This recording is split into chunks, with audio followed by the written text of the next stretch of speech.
প্রতিদিন সন্ধ্যার দিকে একটা টোটো ঠিক করি, ঘুরতে বেরোই। শহরের মধ্যে না, একটু গ্রামের ভেতরের দিকে। তো সেদিন আমরা ঘুরতে গেছিলাম অনেকটাই দূরে, গ্রামের মধ্যে।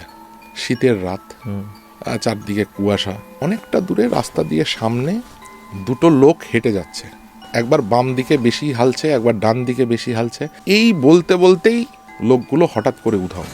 দেখলাম যে বাম দিকে একটা সরু রাস্তা নেমে গেছে, সেগুলো পুরো ঘাসে জঙ্গলে ভর্তি।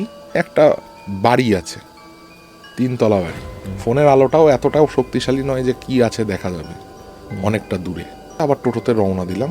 সামনে গিয়ে একটা চায়ের দোকান পড়েছে, চায়ের দোকানে গিয়ে ওখানে চা খাচ্ছি আর গল্প করছি যে এইরকম ঘটনা ঘটলো। চাওয়ালা কাকু তখন বলছে, আরে ওটা তো ভূতের বাড়ি, ওখানে অনেক দুর্ঘটনা ঘটছে, যার কারণে ওই বাড়িটা পরিত্যক্ত এখন। রাত্রিবেলা তখন 2:30-3টে বাজবে। আমি বিছানায় শুয়ে আছি, দেয়ালের দিক মুখ করে।